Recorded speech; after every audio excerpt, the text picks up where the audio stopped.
السلام علیکم، B T V news کے ساتھ میں ہوں ندا ارشد۔ نظر ڈالتے ہیں نیوز ہیڈ لائنز پر۔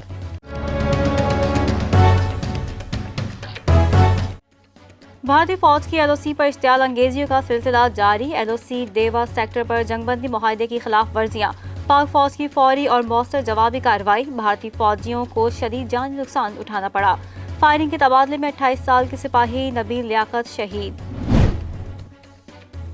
بھارتی جاسوس کلبھوشن کے معاملے پر اسلام آباد ہائی کورٹ کا حکومت کو بڑا حکم۔ عدالت نے حکومت کو بھارت سے رابطہ کرنے کی ہدایت کر دی۔ بھارتی حکومت کلبھوشن کیس میں سنجیدہ نہیں، بھارت سے حکومتی سطح پر پوچھیں کہ وہ کلبھوشن کیس کی پیروی چاہتا ہے یا نہیں، عدالت کا حکم۔ سربراہ پاک فضائیہ نے کمانڈر ترک فضائیہ سے ملاقات کی۔ دونوں سربراہان نے دور حاضر کے چیلنجوں سے نبردآزما ہونے کے لیے دونوں برادر ممالک کی فضائیہ کے مابین باہمی تعاون بڑھانے اور ایک دوسرے کی مہارت سے استفادہ حاصل کرنے کے لیے تفصیلی تبادلہ خیال کیا، جن میں پاک فضائیہ کی ترکی میں ایناتولین ایگل مشقوں میں شمولیت، پاک فضائیہ کے زیر اہتمام مختلف مشقوں میں ترک فضائیہ کی شرکت، پائلٹس کی تربیت کے تبادلے اور دفاعی پیداوار میں تعاون شامل ہیں۔ وفاقی وزراء کی پی ڈی ایم پر کڑی تنقید۔ وزیر داخلہ شیخ رشید نے کہا یہ اعتراض بھی کرتے ہیں اور ضمنی انتخابات میں حصہ بھی لے رہے ہیں۔ پی ڈی ایم سیاست کو بند گلی میں لے جانا چاہتی ہے۔ پرویز خٹک بولے اپوزیشن بنیادی طور پر ملک میں انتشار پھیلانا چاہتی ہے۔ فواد چودھری نے کہا اپوزیشن والے قومی اداروں کے خلاف تقریریں کرتے ہیں۔ فروغ نسیم کا کہنا تھا کہ احتجاج ہر کسی کا حق ہے، کسی کو قانون ہاتھ میں نہیں لینے دیں گے۔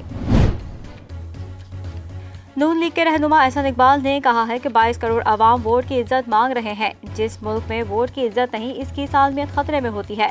گلگت بلتستان میں عدالتی احکامات کی توہین کی گئی۔ چیف الیکشن کمشنر سے شکایات کی تو بولے کہ میں کیا کروں، میری کوئی سنتا نہیں۔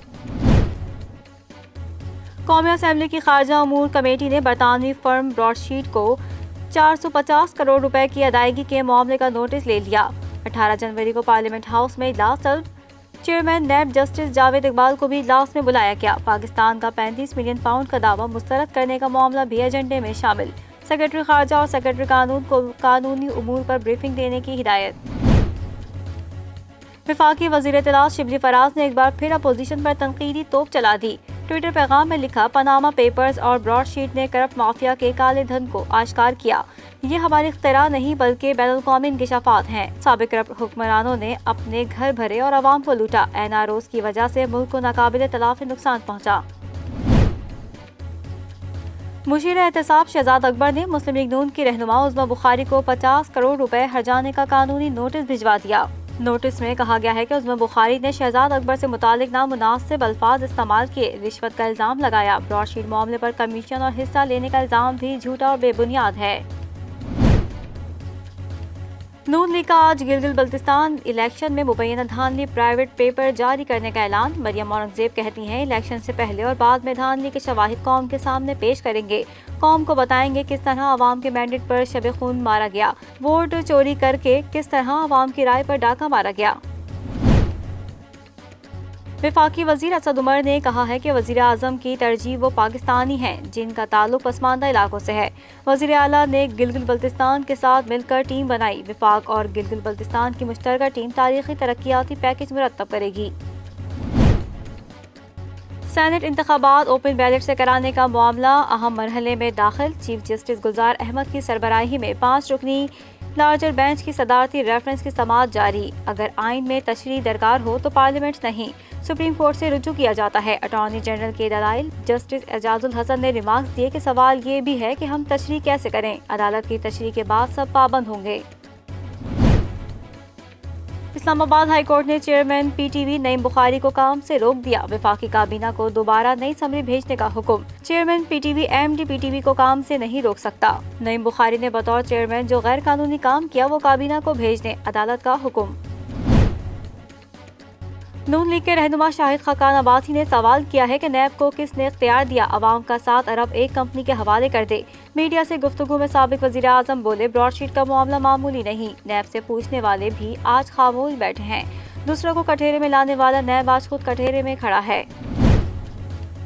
وفاقی وزیر اعجاز شاہ نے کہا ہے کہ سڑکوں پر آ کر حکومت گرانے کی باتیں سیاسی سوچ نہیں۔ عمران خان کا دھرنا حکومت کی تبدیلی کے لیے نہیں تھا۔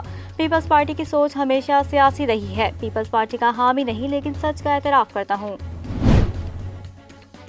خواجہ آصف کے خلاف تحقیقات میں پیش رفت، رپورٹ احتساب عدالت میں پیش۔ رپورٹ کے مطابق نیب نے خواجہ آصف کی 10 بڑی کمپنیوں میں انویسٹمنٹ اور کروڑوں روپے کے شیئرز کا پتہ لگا لیا۔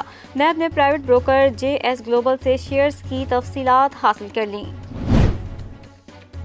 اسلام آباد ہائی کورٹ نے وفاقی وزیر فیصل وابڈا کو نااہلی کے خلاف 8 فروری تک جواب جمع کرانے کی مہلت دے دی۔ 8 سے 10 سماعتیں ہو چکی، سمجھ نہیں آ رہی کیسے جواب لیں۔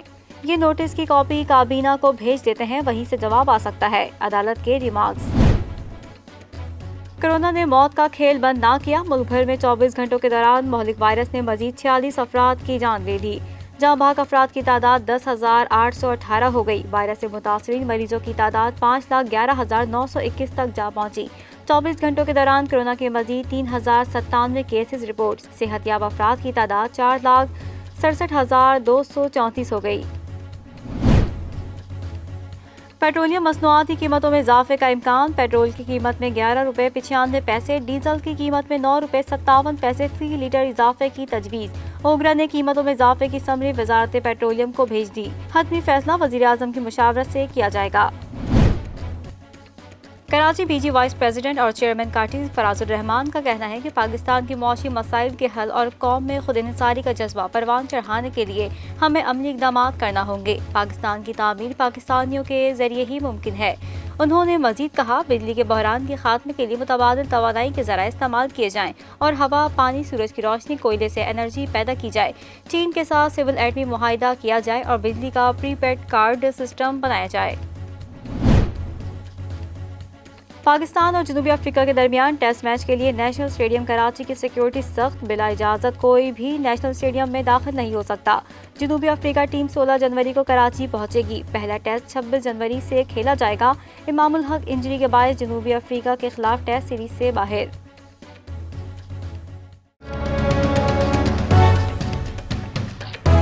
نیوز اسٹوڈیو سے فی الوقت اتنا ہی۔ مزید خبروں سے باخبر رہنے کے لیے وزٹ کیجیے ہماری ویب سائٹ www.btn.tv، لائک کریں ہمارا فیس بک پیج اور فالو کریں ہمارا انسٹاگرام پیج btv.pk۔ اس کے علاوہ سبسکرائب کریں ہمارا یوٹیوب چینل بدر ٹیلی ویژن نیٹ ورک۔